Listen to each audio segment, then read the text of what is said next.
بسم الله الحمد لله والصلاة والسلام على رسول الله. Assalamu alaikum wa rahmatullahi wa barakatuh. Your Excellency, the President of the 77th Session of the United Nations General Assembly, heads of states and governments, Excellencies, ladies and gentlemen, all protocols observed. It's a great honor and privilege to address the 77th Session of the United Nations General Assembly here in New York today. At this particular challenging time in human history, I welcome the important theme of this session which direct us all to find a transformative joint solution to the various interlocking challenges we face today. There is absolutely no doubt that today we as a community of nations collectively face the most challenging socio-economic and environmental situation we have experienced in the modern history. In fact, I can say with sadness that the situation is dire and potentially existential. Therefore, without transformative and urgent implementable solutions to these interlocking challenges of our times, the small window of opportunity we have to act together will pass to the detriment of all our citizens and the world. Our actions today will surely determine our fate and that of the generations to come. The burden of all our shoulders is heavy, and failure is not an option. Excellencies, ladies and gentlemen, most of the world is still recovering from the devastating health and socio-economic impact of the global COVID-19 pandemic. This pandemic was unprecedented in its impact on the daily lives of all citizens across the world, in that it changed the way we live forever and clearly presented how unprepared the world is for such shocks and disruptions. In addition, the COVID-19 pandemic painfully illustrated how far apart the world is in the development and the ability to respond to such huge crises through the top-down distribution of the vaccines, with richer nations being able to invest in the distribution of life-saving vaccines more rapidly for their citizens, while the developing countries like Somalia waited for whatever was available and they could afford were gifted by the international partners. While this vaccine inequally is symbolic of the existing developmental divide between the developed and the developing world, we as a community of nations understood that we must and can stand together to overcome even the greatest challenge if we have a strong global system of cooperation, collaboration, and action. In this regard, Somali federal government is grateful to all the dedicated medical professionals on the COVID-19 frontline and bilateral and multilateral partners who supported our national effort to vaccine our people and provide protection for their livelihoods through the difficult COVID-19 crisis. Today, we must ensure the global inequality of the COVID-19 vaccine is not replicated with the looming food security crisis. Our world is becoming less secure through recurring conflict and increasing international terrorism and the destructive impact of the climate change. I cannot prioritize between these three interlocking challenges because they are equally as dangerous and directly harmful. Any progress we make anywhere in the world on achieving the vital UN Sustainable Development Goals by 2030. In fact, these complex and interconnected crises are the drivers of today's unprecedented international humanitarian crisis: food insecurity, rapid urbanization, and the burdensome international cost of living crisis, which is pushing most of the world's population into a poverty. Indeed, we are at the unbearable juncture in human history where citizens are looking to their respective governments and international multilateral system to provide meaningful policy response which are anchored on transformative and sustainable solutions. Accordingly, we as a community of nations must be more optimistic and work even more closely together rather than retreat to nationalistic isolation, which does not and cannot serve our global citizenry in this new age of interconnectivity and interdependency. In Somalia, we are working tirelessly to transition from over 2 decades of devastating conflict, droughts, famine, and developmental stagnation to a new age of stability, progress, and prosperity. However, despite our continuing effort, Somalia and its resilient people are facing some of the most complex and interconnected crises in the world. The crises include ongoing regional droughts, which is directly threatening the lives and the livelihoods of Somalia's most vulnerable communities. In fact, our government has called on all its business community, diaspora, and international partners international partners to work with us to do everything possible to avert a possible looming famine. We urge all our partners to heed our call and work with us to provide immediate support and relief to the most affected communities. In the long term, we must collectively work together to ensure that we mitigate the acceleration of the dangerous and costly climate crisis through meeting the commitment to invest in and adequately finance climate adaptation in most affected and vulnerable regions of the world, including sub-Saharan Africa. Key areas of investment must be sustainable water management, biodiversity protection to enhance food security, climate-smart agriculture, resilient infrastructure, and most investment in renewable energy. In Somalia, for the first time, we've established a new Ministry of Environment and Climate Change to lead on the urgent process of addressing the devastating impact of our national and regional environmental deterioration. Somalia is caught between floods and droughts annually owing to climate change and poor infrastructure. Our people, who have a long tradition of living harmoniously with the nature and parallelly contributing to poisonous emissions warming the earth, are the ones that are paying with their lives today. We are therefore taking the matter of protecting our environment seriously because we know climate change is real and we are living with the evidence of its painful and destructive reality today. We also know that Somalia and the rest of the world cannot develop sustainably without the global climate crisis being jointly addressed quickly and effectively, because our whole way of life and most importantly, job-creating productive sectors of our economy, including agriculture, livestock, fisheries, and the wider blue economy, depend on the climate.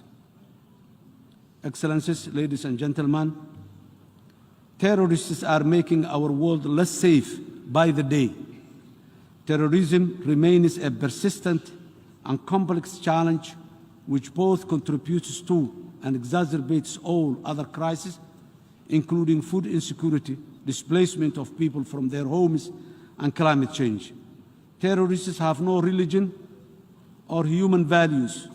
They are violent criminals who seek to simply terrorize innocent people. We must continue to stand up to them with all our collective strength and effort. Nowhere in the world has there been an example of terrorist organizations succeeding against a united governments and people, let alone govern justly as they falsely claim. The most important lesson we have learned in the long modern war against international terrorists and the terrorism is that neither can be contained or degraded. They need to be comprehensively defeated wherever they are.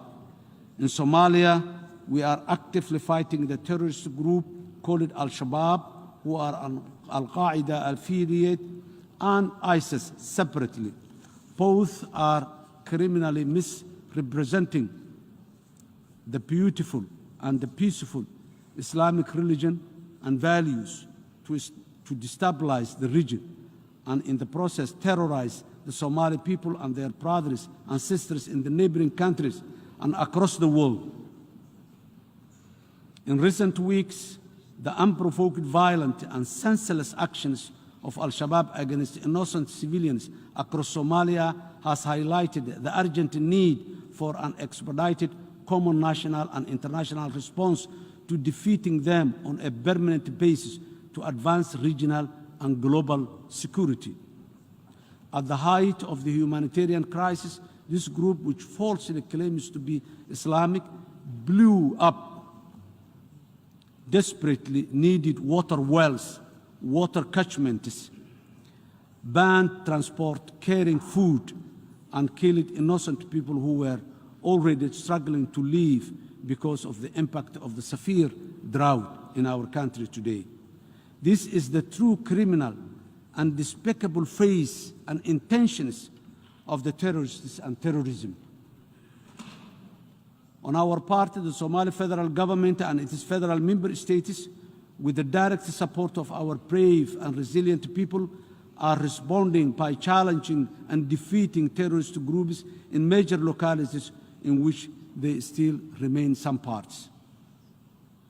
The Somali people have begun to organically rise up in support of their government's call to defeat themselves and their nation from the evils of terror.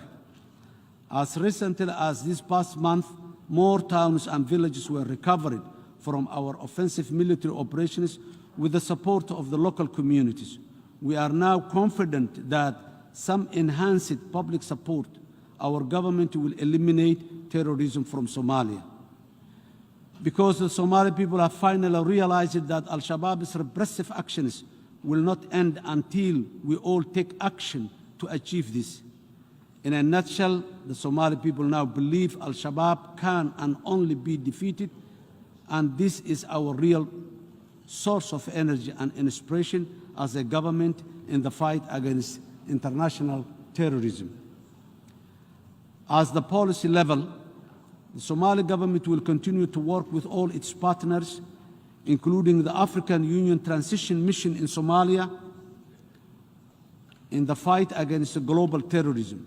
We are fully committed to doing the heavy lifting to secure our future. However, to deliver the killer blow to the violence and the insecurity, we must think past the notions of containing and degrading Al-Shabaab or any other terrorist organization anywhere in the world. We know these policies are no longer as effective as they were once thought to be at this advanced stage in the fight against the ever-evolving global terrorism threat.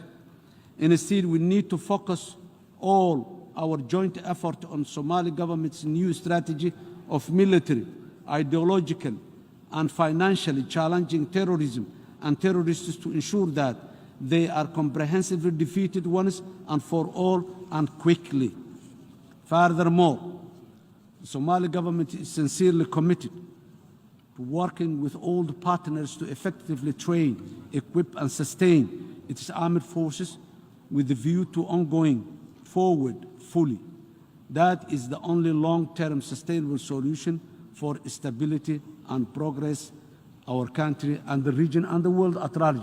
This effort is Somali government is paying within the complex network of challenges of the climate change effects and the poverty at the present.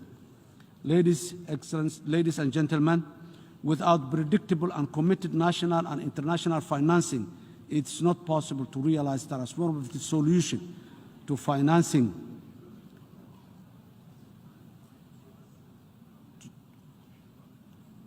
It is not possible to realize transformative solution to the interlocking challenge we face today.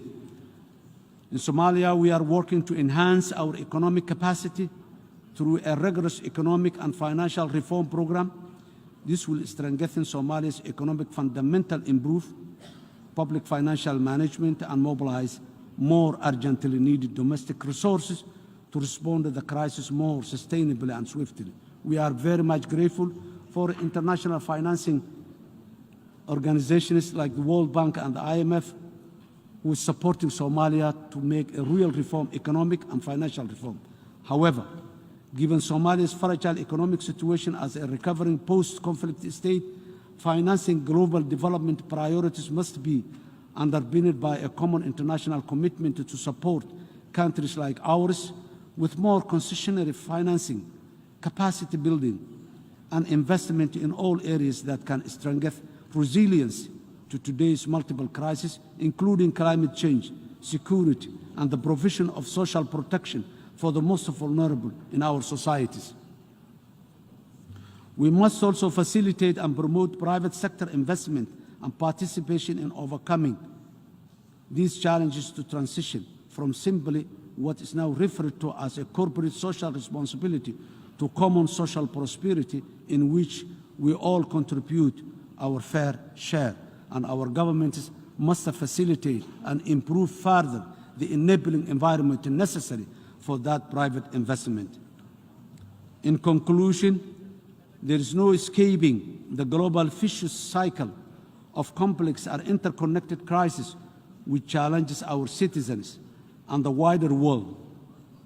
More worryingly, they have become repetitive and without strong bilateral, multilateral, civil society and private sector partnership, they cannot be addressed effectively anywhere or by any single nation or geographic region alone. In the absence of urgent and effective joint action starting today, the dream of achieving the UN's Sustainable Development Goals by 2030 will remain just that, a mere distant dream.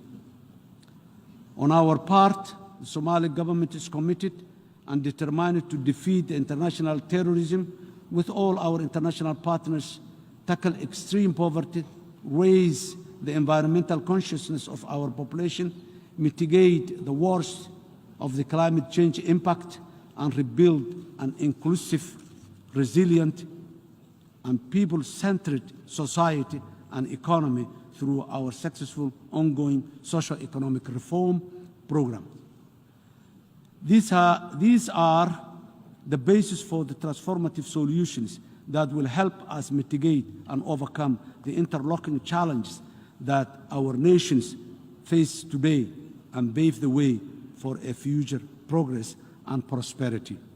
The most important lessons we learned from dealing with the multiple complex and interconnected crises in Somalia is that we must not always be behind and plan for and respond to the worst cases of emergency.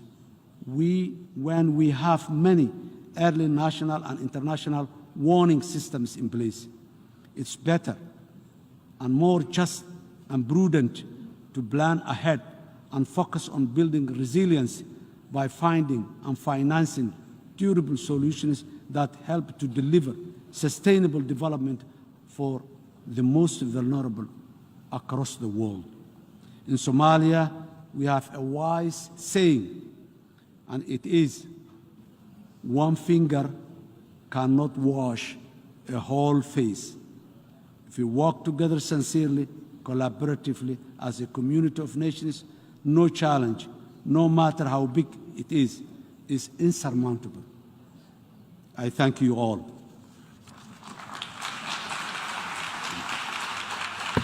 On behalf of the Assembly, I wish to thank the President of the Federal Republic of Somalia for the statement just made, and I request protocol to escort His Excellency.